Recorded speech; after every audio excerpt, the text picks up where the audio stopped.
Et donc, tout l'été, on roulait. D'accord. Parce qu'en fait, pour la performance de la voiture, pour les changements techniques, Ok. donc en fait, non, en fait, nous, le challenge qu'on a fait, pendant 3 ans, on a travaillé pendant 3 ans. Ouais. C'est-à-dire qu'il n'y avait pas d'arrêt. Ok. Et le magasin tournait quand même. Alors, le magasin tournait quand même. J'avais la chance qu'il soit au-dessus de l'atelier. Ok.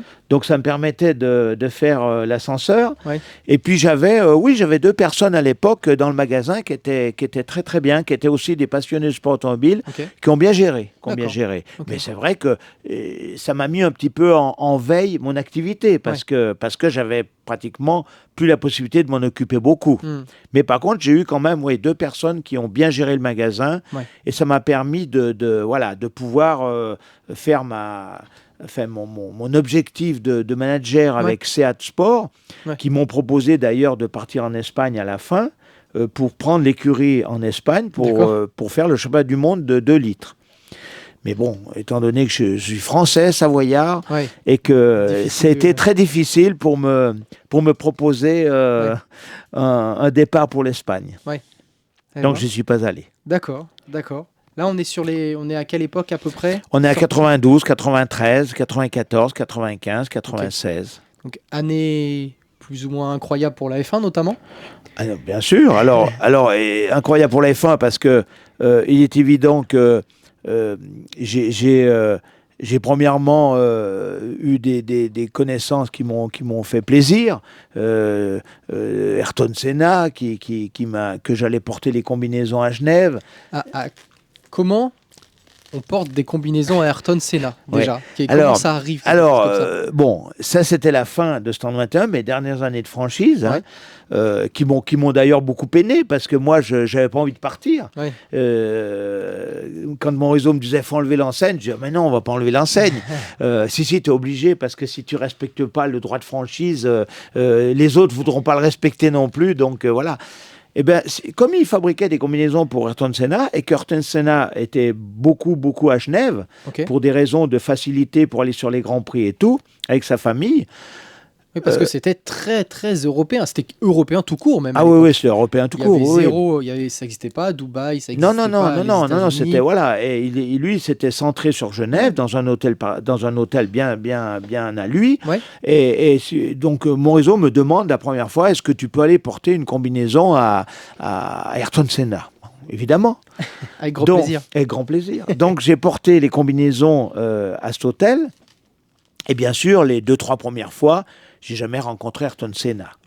Et puis, un jour, je suis arrivé et c'était lui qui était dans le hall d'entrée. Donc, j'étais assez impressionné. Donc, je me suis pas trop...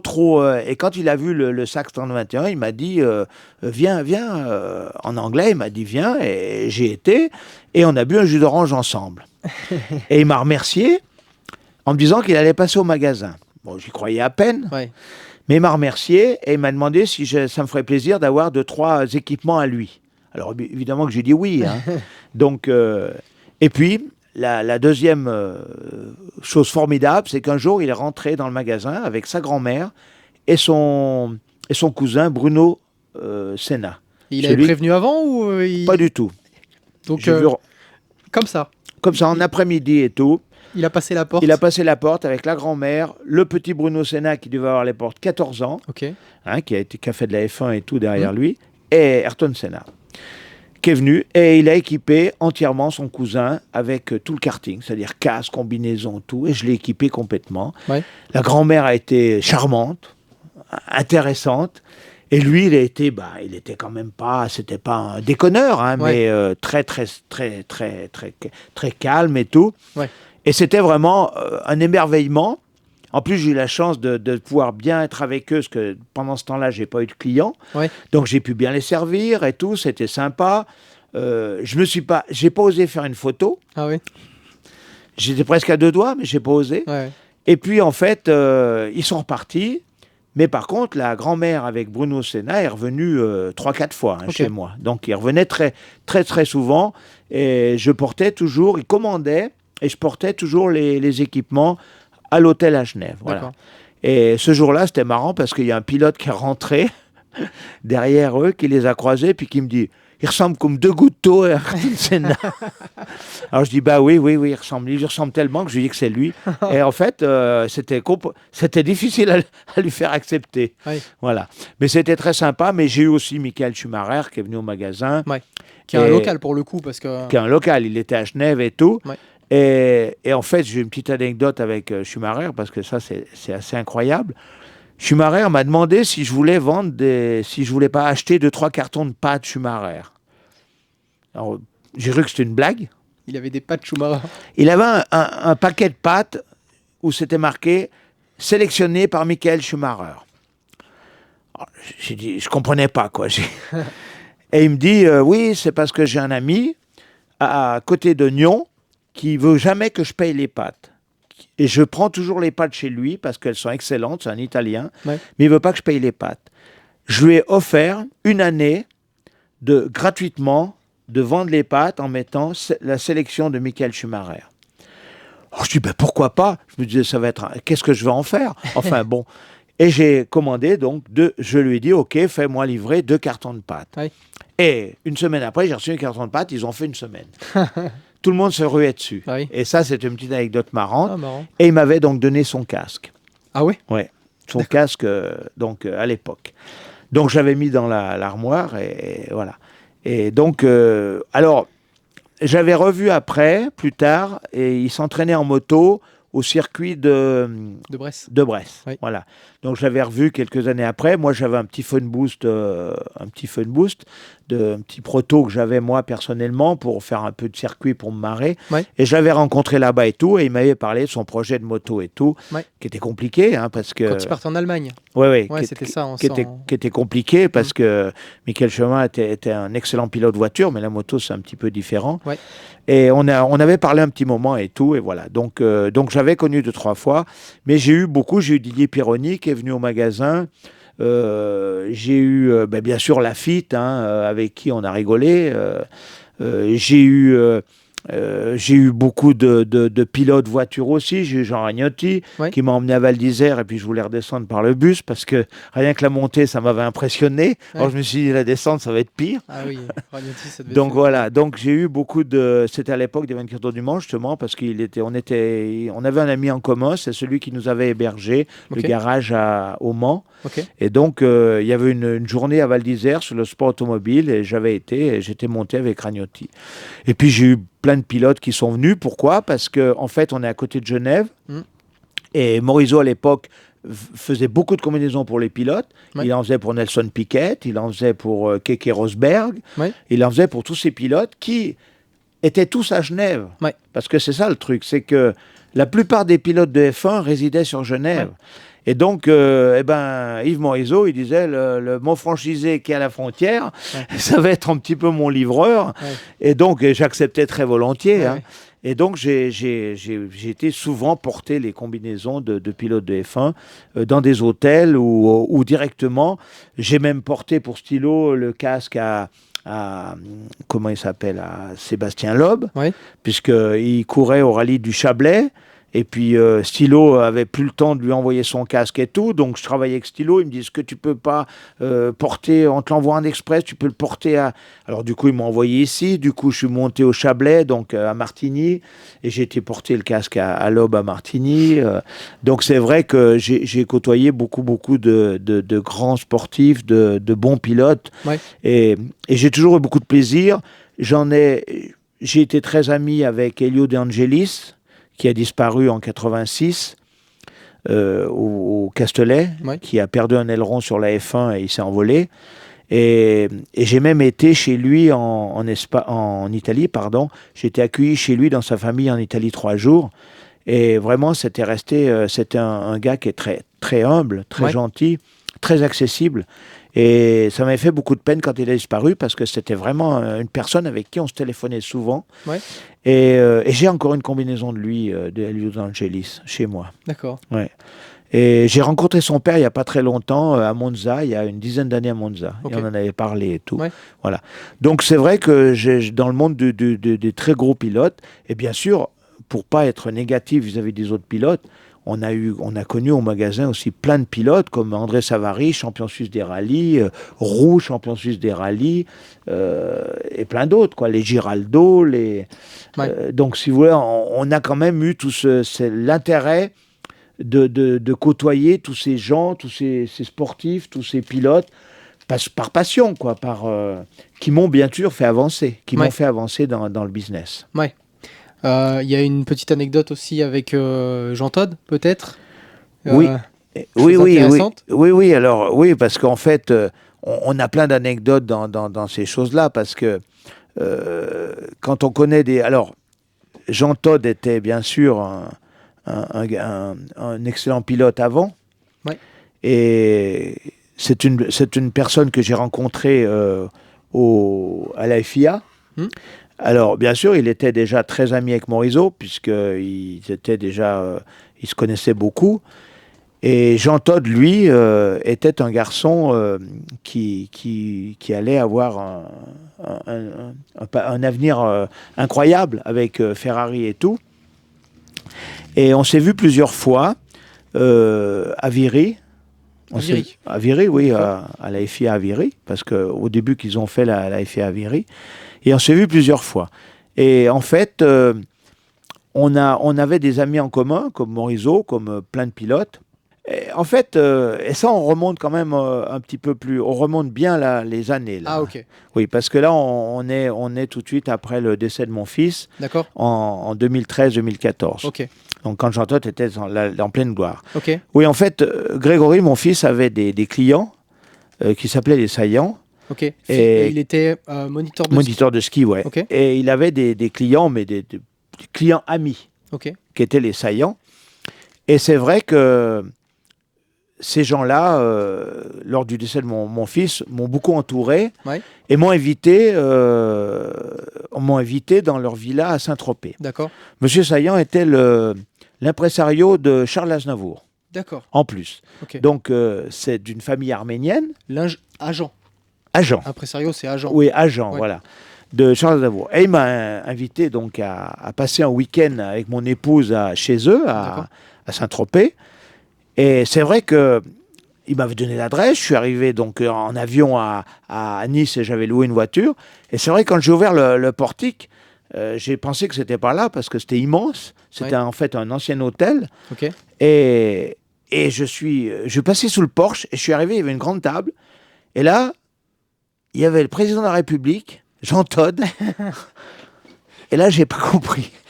Quelle est cette histoire? Je me suis dit, quel est ce piège? Et puis non, simplement, M. Saillant est très ami avec Jean Todt, puisque M. Jean Todt est arménien aussi. Okay. Et il était très ami avec Chirac, qui était venu en vacances là-bas et qui a été invité par M. Saillant. Okay. Et j'ai passé donc 2 heures à table avec eux, où là, M. Saillant m'a encore... Alors, on se connaissait... bien, mais sans plus. Et là, vraiment, on s'est connus et Jean Todt m'a dit, si tu veux, après, si tu as envie de venir une fois dans un Grand Prix avec moi, il n'y a pas de problème et tout. Monsieur Saillant avait tous les passes, tous les week-ends et tout. Donc, c'est vrai que c'était assez impressionnant et là, c'est pareil, c'était des gens, la famille Saillant, ils sont d'ailleurs maintenant à Genève. D'accord. C'était des gens qui étaient très connus et qui côtoyaient beaucoup de monde. Et c'est vrai que Jean Todt, je ne m'attendais pas du tout pour un week-end à Saint-Tropez de rencontrer Jean Todt et encore moins Jacques Chirac. Ouais, c'est clair. Voilà. Pour justement, tu as parlé de ton fils, pour le coup. Oui, alors ça a été, voilà. Alors, c'est vrai que j'avais une ascension incroyable avec un business très très bien. Où j'avais fait beaucoup de choses. On avait ouvert, à l'époque Stand 21, j'avais ouvert des magasins à Fribourg. D'accord. J'avais ouvert à Chambéry, Aix-les-Bains, Albertville. Ah oui. Ouais, on avait ouvert beaucoup de... J'étais un peu je plaçais un peu les points pour Stand 21. Ouais, c'est franchise, quoi. Ouais, on avait ouvert beaucoup de magasins qui étaient en fait... regroupés avec moi, c'est-à-dire que c'était mes magasins. Ils étaient sous franchise, mais c'était mes magasins. Et c'est vrai qu'on avait ouvert un Fribourg en Suisse, qui marchait très très bien. Ouais. Et donc c'est vrai que c'était une belle expansion, j'étais très content. On était de plus en plus connus parce qu'il y avait une nouvelle génération qui arrivait. Hein. Donc, le problème, c'est que quand on a connu les pilotes et que c'est leur fils qui vient, Ouais. il faut recommencer tout, Ouais. presque. Ouais. Parce qu'en fait, les papas ne parlent pas toujours de où Oui, ils oui. s'équipaient, quoi. Oui, c'est clair. Donc, voilà. Et puis, en 2012, alors Est-ce que déjà ton fils prenait part un petit peu Alors, pas du tout. Pas du tout. Non. Grégory, lui, c'est un peu de ma faute. D'accord. Grégory, lui, était pas vraiment passionné par le sport automobile du Ok. tout. Il est venu quelques fois avec moi à Landrose Ouais. parce que Monsieur Debias, qui était champion de France de la montagne, était venu comme pilote essayeur chez moi et il prenait toujours Grégory pour faire les tests. D'accord. Alors Grégory, ça lui plaisait parce que là, il était skieur de l'extrême, freerider, et le fait de glisser et d'anticiper, c'était inné déjà chez lui. C'était quoi? C'était un ado à cette époque-là? Il avait 16-17 Ouais. ans, mais il faisait déjà du freeride et tout, Ok. voilà. Et donc, alors ça, il adorait. Donc ça, il venait avec moi. Mais autrement, le sport automobile, non, c'était pas trop sa passion. Ouais. Et donc, il était passionné par la montagne parce que moi, je l'avais mis à la montagne. Ouais. Et on avait fait ensemble plus de 64 000 en altitude, 60 sommets 4000 Ok. dans les Alpes suisses oui. et françaises. On avait fait des 7005 au Népal. D'accord. Donc, on avait fait beaucoup de montagnes ensemble. Ok. Parce que moi, ma première passion était l'alpinisme, mais j'ai été un peu dans l'automobile pour en faire un métier. Ouais. Mais je suis toujours resté très, très motivé. J'ai fait des courses de ski alpiniste que Thierry Sabine avait organisé, qui s'appelait le Raid Blanc. Thierry Sabine, c'est l'organisateur du rallye Raid Paris-Dakar. Ouais. Il avait organisé le Raid Blanc. C'est une course de 8 jours, avec environ 3000 mètres de dénivelé cumulé par jour, par 5, en étant 5, en traversant les Alpes. Ouais. Donc j'ai fait ça 2 fois. Ouais. Avec et c'est vrai que je faisais ça sans arrêt. Dès que je sortais de l'automobile, Ouais. c'était mon échappatoire, c'était l'altitude, la Ouais. montagne et le ski. Avec ton fils à chaque fois. Avec mon fils à chaque fois. On s'était mis une semaine de vacances l'été que pour faire de la haute montagne. Ok. Alors après, quand on partait au Népal, évidemment c'était pas une semaine, c'était un mois et demi. Ouais. Mais on y est parti pas très souvent, on y est parti 2 fois. Ouais. Mais par contre, on a fait 64 000 dans les Alpes, dont 10 par la voie nord. Ok. Donc on avait un niveau qui Un était bon quand niveau, même... ouais. Voilà, on Ouais. avait un très bon niveau, on était tous les deux, on s'entendait bien. Et c'est vrai que c'est un peu à cause de moi, parce que bon, moi je lui ai fait faire le Mont Blanc, il devait avoir 9 ans ou 10 ans. Ah oui. Hein. D'accord. Donc c'est vrai que malheureusement, je lui ai donné un peu Ouais, le virus. Le virus. Ouais. Voilà. Et donc, après avoir le virus, quand il était à l'école, il m'a dit Papa, moi, je ferais bien de la montagne et du ski. Ouais. Donc, on a dit pourquoi pas. Ouais. Moi, j'étais très large et je trouvais qu'il fallait qu'il fasse ce qu'il aimait. Parce que je l'avais mis au karting, moi. Ah ouais. Ah quand même. Ouais. Mais alors, attention, l'échec. Ah. Bon. J'avais mis au karting, donc j'avais acheté un camion, Ah oui, d'accord. un karting, avec Titou Germain, qui était propriétaire du circuit de Rumilly. D'accord, Rumi aussi. ok. J'avais tout acheté et j'avais même fait les stages avec lui, c'est-à-dire que j'ai envoyé. Ok. Et je lui ai dit, Grégory, tu vas faire du karting, tu verras, tu vas être un pilote exceptionnel et tout. Il devait avoir 8 ans. Ouais. On a fait 2 courses. Et la 3e course, il a été voir sa mère, puis il a dit, j'ose pas le dire à papa, j'ai pas envie, ça m'intéresse pas du tout. Ouais. Bon. Donc, c'est sa maman qui m'a dit, écoute, le karting, c'est pas son truc. Ouais. Voilà, donc j'ai été le voir, j'ai dit, écoute, il faut parler. Ouais. Et donc, on a tout revendu, le camion, le karting et tout. Et il n'a pas fait de sport mécanique. Ok. Et c'était pas son truc. Et Ouais. son truc, c'était le golf, le ski, le tennis. Ok. Voilà. Et donc, c'est sûr que la montagne a été son truc incroyable. Il a passé son monitorat de ski, il a enseigné à Courchevel. Et donc, juste avant, en 2010, il s'est inscrit à l'ENSA pour passer la première partie de son aspirant guide qu'il a eu. Oui. C'est-à-dire les 40 courses qu'il faut faire pour être sélectionné. Guide de haute montagne. Guide de haute montagne, voilà, parce que c'était sa passion, parce Ouais. qu'il avait déjà fait je ne sais pas combien de sommets, Mm. et qu'il revenait en 2010, il avait fait le Dolaguiri au Népal, 8003. avec un copain de chez lui. Ok. Moi, j'avais fait en 2009 le Barunse avec lui, un 7005, en technique alpine, c'est-à-dire sans corde, sans mettre des cordes, parce que en Himalaya, vous savez qu'il y a des gens qui vont placer des cordes et on s'accroche après les cordes.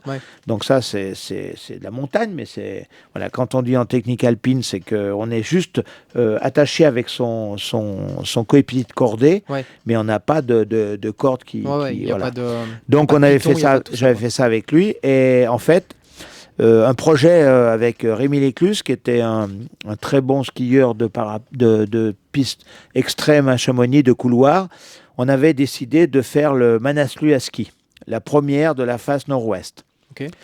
Moi, j'étais partant. Et puis malheureusement, j'ai eu un petit pépin pendant l'été en testant des skis. Je me suis fait mal au Mont Blanc et j'ai pas pu partir. Et j'ai donné mon billet à Glenn Pleck, un Américain qui avait été champion du monde de freeride. Et ils sont partis donc sans moi au Manaslu. Et malheureusement, donc, ils ont eu au camp numéro 3 pendant la nuit, enfin en fin de nuit, il y a eu une avalanche qui les a arrachés du camp. Et on n'a pas retrouvé Grégory. Et donc, on a retrouvé juste son copain Rémi Lécluse. Et la personne qui était avec lui dans la tente, qui était Glenn Pleck, lui a juste eu 2 dents cassées. C'est-à-dire que lui, il est descendu 300 mètres. Il m'a expliqué que Grégory avait été éjecté de la tente. Et donc, moi, je suis retourné... d'abord, je suis parti tout de suite après l'accident, à peu près 8 heures après. J'ai été faire des recherches avec des gens de Chamonix. Sur avec place, au camp 3. Ouais. D'accord. J'ai été faire des recherches, donc je suis monté à 7000 puisqu'il est au camp 3. Et on n'a pas trouvé ni Grégory ni rien. On a retrouvé uniquement son ami Rémi Lécluse qui était décédé. Et donc on n'a pas retrouvé Grégory, ni son corps ni rien. J'ai refait une autre expédition après, 6 mois après, pour essayer avec beaucoup plus de matériel, beaucoup plus de possibilités, une vingtaine de Sherpas, des appareils. Comment c'est terrible, mais comment on trouve le financement pour organiser une telle expédition? Parce que là... Alors, j'ai eu beaucoup de chance parce que Grégory avait, par son poste de moniteur, il avait beaucoup de clients extrêmement connus, qui avaient beaucoup d'argent, des Russes, des Français et tout. Et au moment où ils ont appris que Grégory était disparu et tout, et que j'allais faire une recherche, ils m'ont tous aidé, tous. Ils m'ont tous téléphoné. Ça a été financé en 48 heures. Donc on a fait en fait 3 expéditions. Une première qui était, quand je suis arrivé sur place, alors là c'était plutôt compliqué, je me suis brûlé les yeux et les pieds, parce qu'il faisait moins 35, j'ai dormi à 7000 dans la tente, j'étais pas acclimaté, puisque j'avais fait Genève, Doha, Katmandou, le camp de base en hélicoptère, sans s'arrêter. Donc c'était compliqué, j'ai été malade, j'ai eu le mal des montagnes. Enfin, je suis quand même monté à 7000 pour le chercher, mais il y avait une tempête de neige incroyable, il était tombé 1 mètre de neige, donc on n'a pas pu faire grand-chose. En tout cas, avec l'appareil détecteur d'avalanche, on ne l'a pas trouvé. Donc on est reparti, et là j'ai fait en 3 semaines, j'ai monté une grosse opération avec une trentaine de Sherpas, avec des guides, avec des gens spécialisés, et on est remonté, et là on a cherché pendant 8 jours. Et comment on cherche? Alors on cherche avec des sondes, avec des appareils. Alors comme Grégory, des sonars par exemple. Voilà. Alors Grégory avait un genou, avait du métal dans un genou. Puisqu'il avait été freerider et il avait eu beaucoup d'opérations de genoux, comme tous les freeriders. Et donc, il avait du métal dans un genou. Donc, on avait la chance de pouvoir détecter. Le CERN m'avait prêté un détecteur de métaux qui allait jusqu'à 12 mètres sous la glace. Par contre, il faisait 27 kilos. Donc, c'est les Sherpas qui l'ont monté. Et on a cherché. Donc, pendant 8 jours, tous les jours, on faisait une partie. Et alors, on a retrouvé son sac, ses lunettes, ses skis. Mais on n'a pas retrouvé son corps. Jamais, même encore aujourd'hui? Non. Alors, j'y suis retourné une dernière fois, parce que j'avais un point GPS, et là, j'ai pas fait une si grosse expédition, et j'ai recherché un petit peu et tout, et j'ai pas trouvé. Et je pensais, alors j'ai emmené sa maman et sa sœur, surtout pour qu'ils voient où il était. Alors on est monté au camp 1 avec sa sœur et sa maman, et depuis le camp 1, j'aurais montré, puisque le camp 2, le camp 3 est tout à côté, j'aurais montré à peu près où il était, puisqu'on connaît à peu près la situation à 100 mètres près où il est. Mais c'est très compliqué parce que c'est une pente de 45 degrés avec d'énormes séracs, avec des crevasses profondes de 60 mètres. Ok. Donc c'est très compliqué à chercher. Ok. Donc on a décidé, enfin j'ai décidé, surtout les autres pas trop, mais j'ai décidé de le laisser tranquille Ok. et de le laisser dans cette fabuleuse montagne. Parce qu'il m'avait dit une fois, si un jour il m'arrive quelque chose, ne te casse pas la tête, si tu ne me trouves pas, c'est pas grave. Je préfère être sur des sommets que d'être dans un cimetière dans la vallée. Ah, pour un passionné d'eau. Voilà, donc il était passionné. Une fois, je voulais il avait une fois eu un petit pépin au dru. Je voulais presque qu'il arrête. Ouais. Il m'a dit, ben écoute, si j'arrête tout. Ouais. J'ai plus d'intérêt à vivre. Ouais. Donc, passionné de montagne. Moi, comme j'avais quand même été, alors pas à son stade évidemment, hein, mais j'avais été beaucoup, j'ai quand même assez bien compris. Ok. Alors là, ça a été quand même terrible pour moi, parce que là, j'ai fait... Alors, Et comment on remonte la... on remonte difficilement, parce que premièrement, le problème, c'est que là, je suis parti un peu vite du magasin. J'ai mis des personnes pas trop compétentes et pas trop sérieuses aux manettes. Ok. Et heureusement, j'ai eu des fournisseurs qui m'ont avisé à mon retour. Mais voilà, ils sont beaucoup servis dans la caisse. Ah. Ils m'ont plongé un peu la société dans des complications qui ont été difficiles à mon arrivée, quoi. Ok. Parce qu'en fait, je suis parti en 2012, 2013 et 2014. Ok.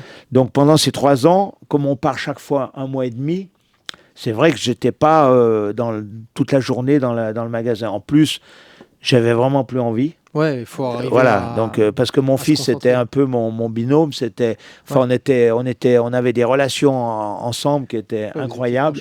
Donc j'avais plus trop envie. Donc pour moi le magasin était passé à un plan alors j'ai eu beaucoup de monde, beaucoup de gens qui m'ont soutenu, les fournisseurs, les amis, les pilotes et tout. C'est vrai que ça m'a beaucoup aidé et j'ai dû passer le cap d'accepter l'inacceptable, mais d'accepter quand même que mon fils soit plus là.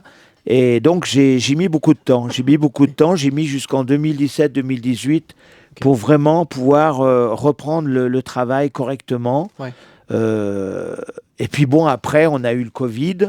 Ça veut dire que depuis 2012, on a eu quand même une succession de soucis qui n'ont pas été très favorables, qui m'ont beaucoup pénalisé, mais qui m'ont pas, je veux dire, tué. Voilà, qui m'ont fait réfléchir, qui m'ont fait peut-être voir autrement le sport automobile, mais par contre, qui m'ont pas tué. Donc, j'ai rebondi quand même.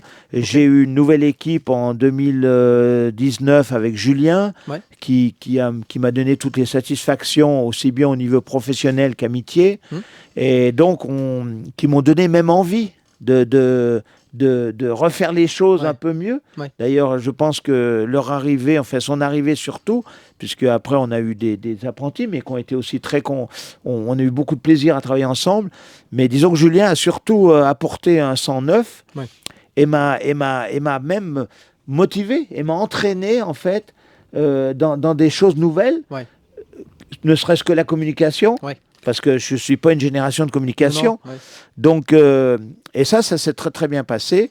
Et en fait, à moi de lui faire découvrir après. Donc, je l'ai emmené à Dijon pour voir Monsieur Morisot, qui lui a raconté l'histoire, et donc qui est impressionnante. Et puis de lui faire découvrir un peu mon passé.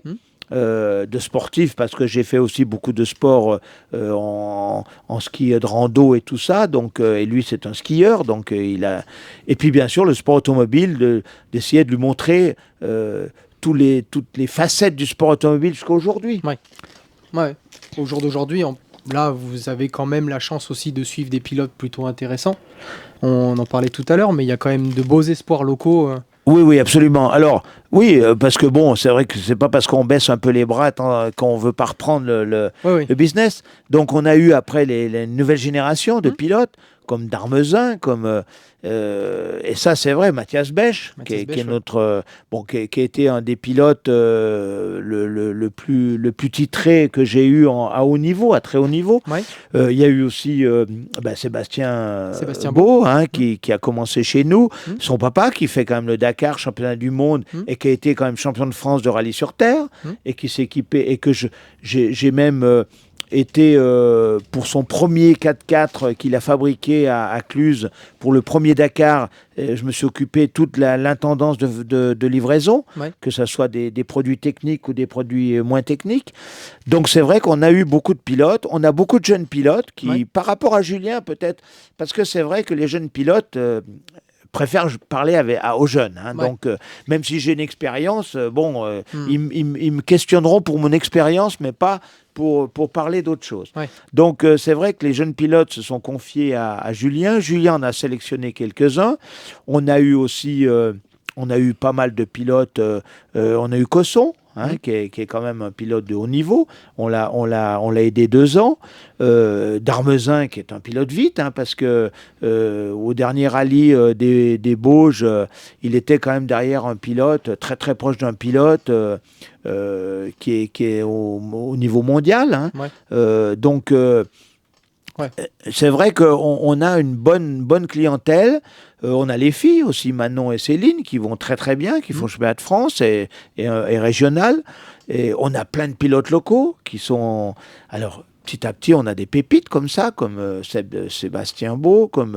C'est vrai qu'il n'y en a pas beaucoup, parce qu'aujourd'hui, ça n'a plus rien à voir. Aujourd'hui, si tu n'as pas ton budget, tu ne fais rien du tout. Parce que les prix sont exponentiels. Les tarifs des pneus a doublé en 3 ans. Les combinaisons ont doublé en 5 ans. Donc aujourd'hui, le sport automobile a beaucoup changé. Ouais, c'est clair que...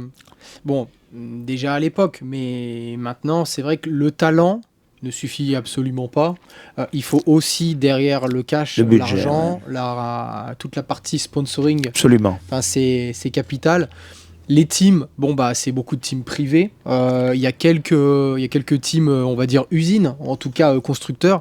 Mais pour y accéder, c'est super compliqué. Donc pour le coup, oui, la recherche de financement, au jour d'aujourd'hui, c'est essentiel. Oui, je pense que le gros changement qu'il y a eu dans le sport automobile, c'est le financier.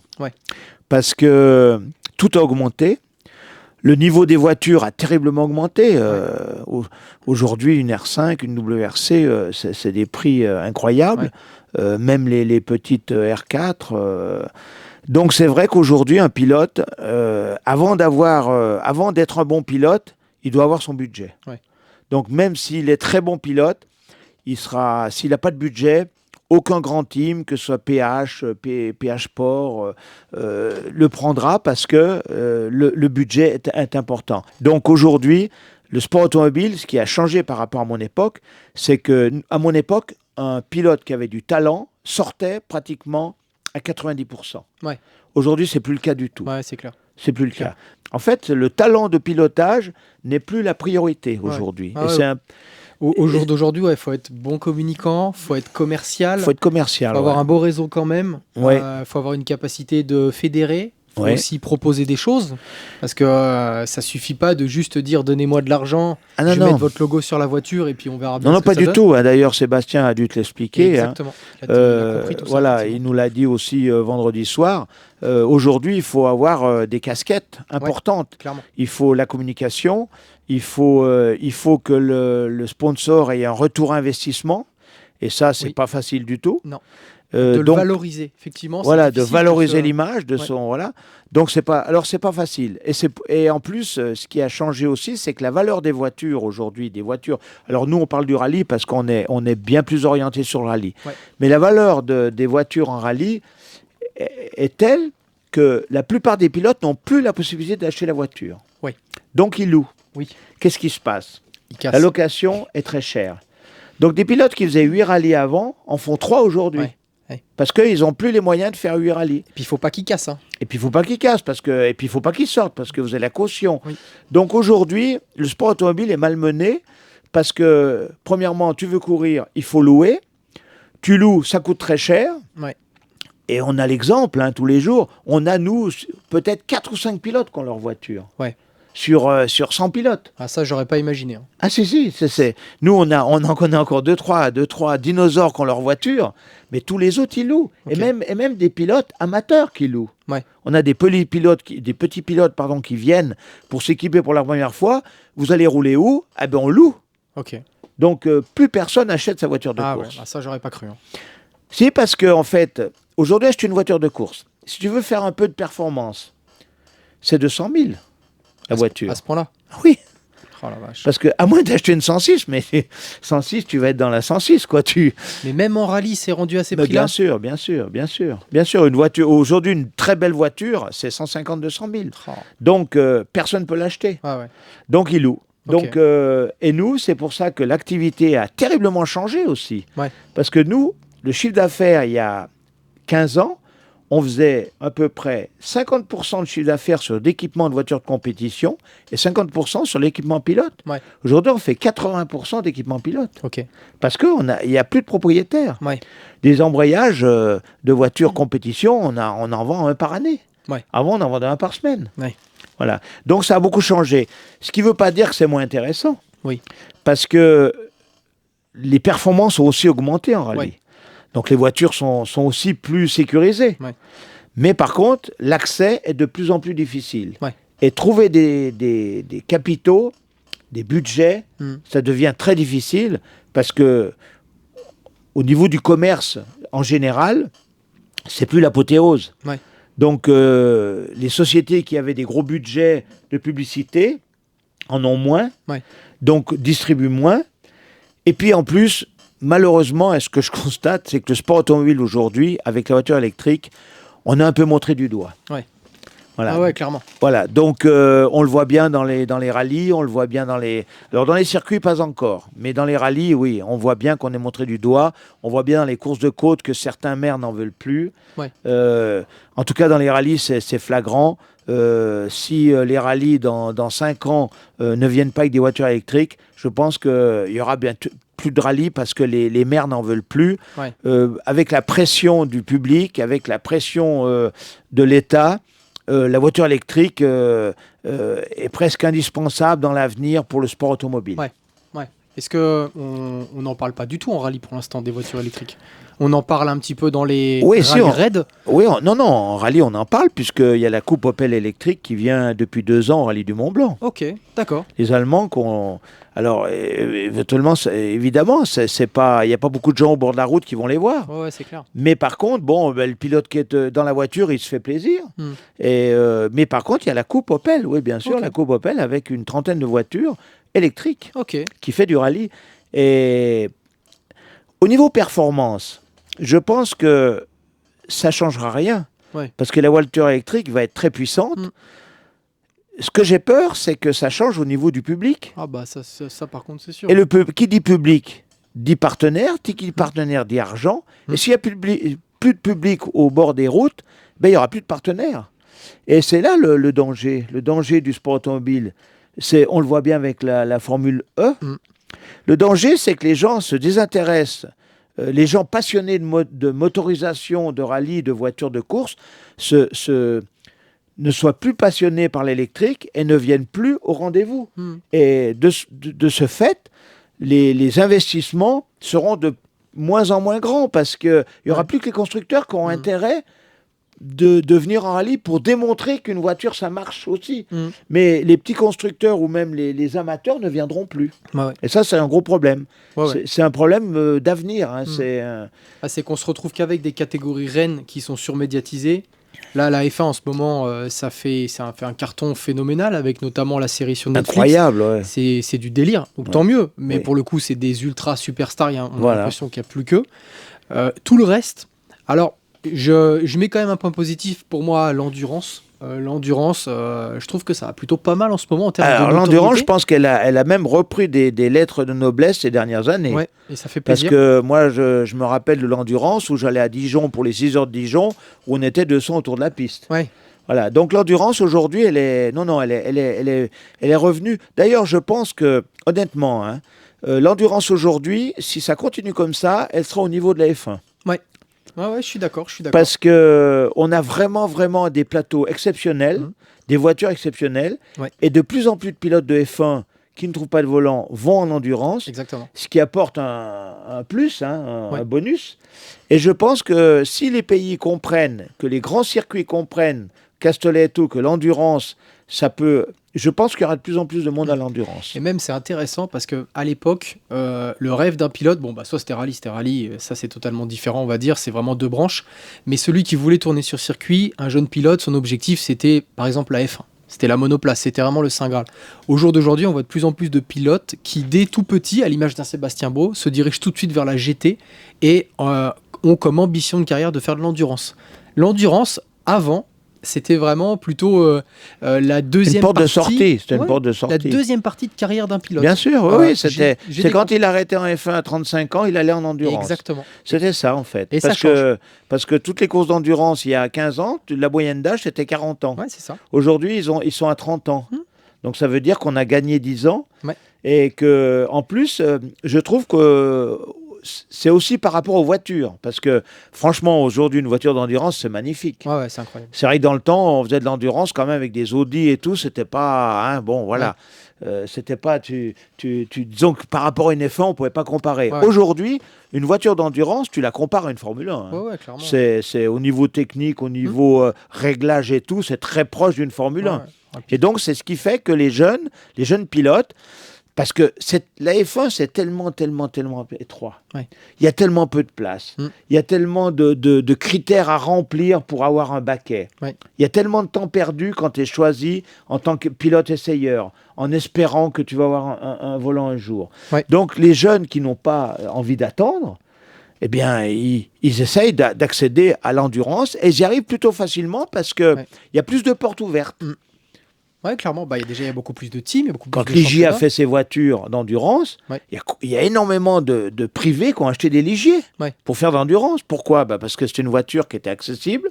Et en plus, tu te retrouves avec des 24 heures du Mans avec des Ligier. Tu te retrouves les 6 heures de Barcelone avec des pilotes.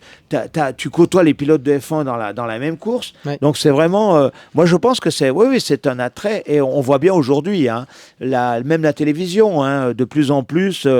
a un œil sur l'endurance et heureusement d'ailleurs parce que heureusement c'est génial ça donne encore foi en l'avenir oui ça donne. Alors moi je crois toujours au sport automobile parce que en 49 ans on a dû se réinventer plusieurs fois parce qu'on a passé quand même à des périodes folles où on pouvait faire la course entre Saint-Julien et Annecy sur la route. On a passé des choses incroyables. Mais par contre, je pense que le sport automobile est quand même un sport que beaucoup de Français aiment. Ouais. Je ne parle pas des autres pays où des fois il est comme en Angleterre, il est décuplé. Et je pense que le fait de l'électrique... Alors on a deux choses. Soit l'électrique va prendre le dessus et on aura... des courses à l'électrique, qui seront quand même des courses de rallye, de choses importantes, avec des performances incroyables. Et il faudra chercher autre chose pour trouver des budgets, parce qu'on ne pourra plus dire la publicité, on va la voir, puisqu'il y aura peu de monde au port. Soit on compte sur les grands groupes, comme Porsche ou Ferrari, pour nous apporter très vite un carburant. Et ça, c'est pas exclu. C'est pas exclu, et je pense que même la plupart des grands ingénieurs l'espèrent même. Et là, si Porsche pouvait développer, Ferrari ou d'autres, Audi, développer un carburant propre, je pense qu'on resterait en moteur atmosphérique et ça serait quand même le Graal, parce que ça serait la continuité du sport automobile. Parce que je pense que ce qui peut disparaître, ce sont les courses de côte, les montées historiques, les rallyes comme on fait avec les clubs Porsche. Là. Ça, je trouve même ça dangereux, moi. Mais bon, voilà. Parce que nous, on a eu avec Julien plusieurs fois à se mettre avec des clubs et tout. Et franchement, quand je vois qu'ils partent pour monter en vallée d'abondance avec 30 Porsche les unes derrière les autres, je ne suis pas sûr que ce soit très sécurité. Voilà. Donc, je pense que tout ça va complètement disparaître. Par contre, les rallyes bien ciblés, avec des gens, avec des sécurités et tout. Donc, si on a la chance d'avoir un carburant propre, on aura la chance d'avoir, en tout cas, une résurrection du rallye en Europe. J'en parlais justement avec un pilote il n'y a pas très très longtemps. les carburants utilisés en endurance, en F1 et tout ça, alors peut-être pas en F1, je sais pas, mais c'est du biocarburant déjà, donc ils font déjà l'effort. Et en fait, il m'expliquait que c'est pas forcément les voitures à l'instant T qui polluent, c'est la logistique autour qui pollue. Bien sûr. C'est ça le problème, c'est toute cette logistique. Effectivement, quand on voit la F1 notamment, les gars, ils font Dubaï, Miami, Miami, Doha, Doha, Los Bien Angeles, sûr, mais évidemment, Los Angeles, évidemment. Las Vegas, je sais pas moi, Spa. Et c'est comme ça. Mais évidemment, mais tu sais, quand on organisait, j'étais près de l'organisateur des 24 heures sur glace de Chamonix. Ouais. Quand la commune nous a dit on veut plus ces 24 heures. À l'époque, il n'y avait pas de problème de glace, puisqu'on avait 50 cm de glace sur la piste, nous. Ouais. Le problème, ça n'a pas été tellement la pollution des voitures sur la course, c'était les 6000 personnes qui venaient le dimanche. Ouais, c'est l'impact de tout. C'est l'impact. Chamonix regrettait l'impact des gens qui venaient, c'est-à-dire 6000 personnes, 5500 voitures. Bah ouais, non, mais c'est clair. Et on le voit dans les stations. Quand le maire de Morzine dit oui, le rallye, ça ne nous gêne pas, mais c'est vrai que tout ce qui est autour, les semi-remorques et tout, la F1, les semi-remorques, et c'est vrai que c'est un peu... Ça, faudrait repenser. En fait, il faut qu'ils trouvent une solution pour ça, parce que je pense que ça donne une mauvaise image, en fait, à l'impact qu'on voudrait diminuer. Et je pense qu'on pourrait très, très bien avoir un impact beaucoup moins important. Mais même les pilotes en F1, je regardais un reportage là récemment, ils s'en plaignent parce que déjà ils passent leur temps en jet lag, ils sont complètement défoncés d'une semaine sur l'autre, ils savent pas où ils sont. Les décalages à chaque fois c'est 6-8 heures, c'est incroyable. Et même eux commencent à dire les gars, réfléchissez au moins au planning. Enfin, faites une tournée européenne. Quand on a fini, on va s'amuser là-bas. Voilà, c'est ça. Quand on a fini, on part aux États-Unis. C'est ça, c'est une question d'organisation. C'est de les garder en Europe un certain temps, donc avec peu de voyages et tout. Puis après, faire une série à l'étranger, mais justement faire en plus une série où on passe pas de 2000 km à 6000. C'est ça. Voilà. Donc, et c'est vrai que c'est un volet qui seront obligés d'être traités parce qu'on peut pas tout mettre sur le sport automobile. Je veux dire, la voiture de compétition, nous, à titre indicatif, les 24 heures sur glace, c'était la pollution de 2h30 des camions au tunnel du Mont Blanc. Voilà. Ça durait une semaine. C'était 2h30 de pollution. Donc, on ne peut pas dire que ça polluait. Voilà, c'est ça. Et une course de côte, la voiture, elle monte 1 minute 20. Non, mais c'est des symboles. Donc voilà. De dire que ça pollue, non. Ce qui pollue, c'est vrai que la voiture de tous les jours pollue, mais c'est la mobilité, c'est pas pareil. Et là, on parle de sport. Clairement. On parle de sport. Moi, par un moment, à la sortie du Covid, effectivement, on était vraiment dans le bannissement de tout ce qui bouge. Là, moi, j'ai quand même l'impression que ça se tempère et j'ai quand même l'impression que les gens, globalement, alors à part peut-être toutes ces, comme on disait tout à l'heure, ces fameuses montées historiques, les petits rallyes locaux et tout ça, j'ai l'impression que les gens commencent à comprendre que, bon, oui, c'est du sport et il faut peut-être quand même lui foutre la paix. Ils font assez d'efforts comme ça va s'améliorer d'année en année. Mais j'ai l'impression que... ça y est, c'est stabilisé, c'est non, on va pas rendre toutes les voitures de course. Oui, parce que je crois qu'après le Covid, on a eu une espèce de climat de protection. Voilà, c'est ça. C'est qui nous est tombé dessus. C'est toujours si on avait le droit d'aller le dimanche, de partir 2 heures en voiture. C'est ça. Enfin, c'était compliqué. Donc, je pense que les gens, et comme malheureusement... on est un peu tous des moutons. Malheureusement, on a tous dit ah ben oui, non, faut qu'on fasse attention à ci, à là. Même, je sais pas si tu as remarqué, mais après le Covid, même la nourriture, fallait plus du tout importer rien du tout de nulle part. Fallait manger la salade de ton voisin. Et je pense que ça a été beaucoup trop loin. Ça a été trop loin. Pourquoi ? Parce que ils se rendent bien compte que dans tous les sports, parce que on prend les Jeux Olympiques. Ah oui, je suis désolé. C'est terrible. Les Jeux Olympiques, alors les athlètes, ils polluent pas, c'est sûr. En ski, tu pollues pas. Mais les 25 000 personnes qui vont monter dans la station, ils vont polluer. Donc je pense que là, les gens sont revenus quand même à une situation un peu plus normale. Et je pense que et je crois que les médias sont aussi pas mal dans le fait où on montre plus facilement une course du bon côté. Plutôt le côté positif, ouais. Parce qu'il faut savoir quand même que tous les constructeurs de voitures ont fait quand même des efforts énormes pour la pollution. Quand on nous a dit, oui, il faut absolument arrêter le diesel, chez Audi, ils avaient pratiquement plus d'émissions, quoi. C'était vraiment très peu. Ouais. Et donc, on a eu ce phénomène après Covid. Ça a été, hein, on l'a dit, après Covid, on a vraiment eu un phénomène de restrictions qui tout et n'importe quoi. Oui, c'est clair. Alors que là, on voit bien, d'ailleurs, on l'a vu, parce que les premiers rallyes après le Covid, c'était 65 voitures. Ouais. Donc ça veut dire qu'aujourd'hui, c'est 130. Ouais. Donc on est revenu. Ouais, ça repart. Voilà. On a eu le rallye du Valais, quand même. Moi qui connais le rallye du Valais depuis maintenant 20 ans, où il y a toujours 250 voitures. C'est exceptionnel. Il y en avait 74 l'après-Covid. Bon, c'est un bon chiffre, c'est déjà ça. Oui, non, mais voilà. Mais je veux dire qu'aujourd'hui, le rallye du Mont-Blanc, le rallye de Faverges, ils sont complets. Ouais. Alors que ça, après Covid, c'était pas ça du tout.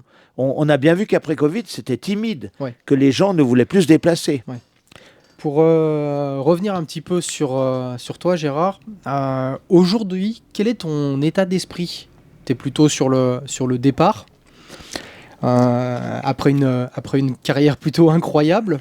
Comment tu... Ah, ça, c'est une grande question, ça. Oui, bah. Alors, sur le départ, oui, mais je suis tellement bien. Ouais. Rien ne t'empêche de partir. Voilà, je suis tellement bien que c'est vrai que je reporte d'année en année. Ouais. Bon, mais c'est évident qu'il faut être raisonnable et que j'ai bien envie de laisser ma place à quelqu'un ou plusieurs personnes qui seront motivées à continuer. Alors, c'est vrai que pour moi, ça serait une récompense que le magasin continue. Bon, maintenant, s'il devait s'arrêter, je ne serais pas non plus au fond du trou. Ouais. Mais par contre, c'est vrai que moi, personnellement, aujourd'hui, j'agis plus pour qu'il y ait une reprise plutôt qu'un arrêt. Ouais. Voilà. Par contre, évidemment que dans la reprise, je donne des garanties. Je dis, je vous accompagne encore un petit peu. Ouais. Voilà. Donc moi, pour être franc avec toi, je pense que je serai encore là certainement en 2025. Ouais. Mais après, je pense pas trop. Parce que j'ai quand même des projets personnels. Okay. J'ai fait une association quand même pour mon fils qui s'appelle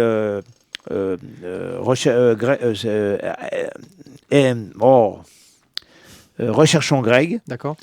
Et avec cette association, j'ai déjà formé des Sherpas aux détecteurs de victimes d'avalanche pour les recherches. Et j'ai envie de continuer cette chose, j'ai envie de finir, parce que Grégory a été très content que je fasse ce genre d'opération. Ouais. Et j'ai envie de continuer à former encore une partie des Sherpas. Et pour cela, il me faut du temps. Ouais. Il faut que j'aille sur place. Il faut que je gère l'achat des DVD, parce que pour eux, c'est un mois de salaire, c'est un an de salaire. Ah ouais. Donc, si je ne leur donne pas, ils ne se formeront pas. Ouais. Donc, j'ai encore des objectifs quand même. Et le problème, c'est que comme je vais les former et que je vais monter en altitude pour les former, il ne faut pas non plus que je fasse ça dans 10 ans. Quoi. Ouais. Voilà. Ouais. Donc, mon objectif, ça serait quand même d'être encore là, présent en 2025, avec quelques sorties. Ouais. Et puis, 2026, de pouvoir accéder enfin à une formation de Sherpa avec Anselme Beau, qui vieillit aussi, et de pouvoir former encore une 50aine de Sherpas et de leur offrir une 50aine de DVA. Ouais. Ce qui ferait que, en principe, en pleine période d'expédition, pratiquement chaque expédition aura 2 Sherpas formés. Okay. Ce qui n'est pas le cas aujourd'hui. Okay. Voilà. Parce que moi, ce qui m'a le plus attristé quand je suis arrivé vers Grégory, c'est que personne n'avait de DVA. Okay. Et que si quelqu'un en avait eu un, on aurait pu trouver Rémi Lécluse tout de suite. Ouais. Et voilà. Donc, c'est que les DVA étaient inexistants. Ouais. Les Sherpas ne pouvaient pas s'en payer. Et il faut savoir qu'un Sherpa, en haute altitude, c'est les seuls copains qu'on a. Ouais. C'est le guide et les Sherpas. Donc, donc s'ils ne sont pas équipés, s'ils ne sont pas formés, ils ne servent à rien. Ils servent juste à vous porter vos sacs et ils peuvent sauver personne. Ouais. Alors donc, j'ai un ami qui s'appelle Jean Sherpa, qui était le Sherpa à Grégory, que j'ai fait venir en France, que j'ai formé au ski de rando, et qui est là-bas au Népal, qui a, je crois, 7 ou 8 Everest à son stade, et qui est d'accord de m'aider à continuer à former Et ça, j'ai très envie parce que c'est une chose que je voudrais aboutir. Ouais. Voilà. Alors, mais je suis toujours très content de voir les pilotes. Il y a une très bonne ambiance au magasin. Ouais. J'ai des jeunes qui me poussent un petit peu, comme Julien. Donc, ça me plaît bien, quoi, parce qu'en fait, on fait des choses positives. On a des nouveaux contrats, on a des nouveaux jeunes. Alors, par contre, c'est sans arrêt qu'il faut se remettre en question, quoi, parce que d'une année sur l'autre, c'est pas pareil. Donc ça, c'est assez intéressant aussi, de voir comment les jeunes appréhendent aujourd'hui le sport automobile, ce qui n'est pas forcément mieux, attention, je dis bien, c'est pas... aujourd'hui, ils sont prêts à tout pour pouvoir courir, donc c'est pas toujours intéressant. Mais disons, en tout cas, de pouvoir les accompagner, de les comprendre, et ça m'intéresse beaucoup, oui. Ok, bon. Eh bien Gérard, je pense qu'on va s'arrêter là. Bien sûr, avec plaisir. En tout cas, merci beaucoup d'avoir accepté de venir dans nos locaux à Saint-Julien. Merci à vous. Et puis voilà, et puis à très bientôt. Et si on peut vous faire rencontrer des pilotes, ça sera très volontiers parce qu'on a quand même beaucoup dans notre carnet d'adresses.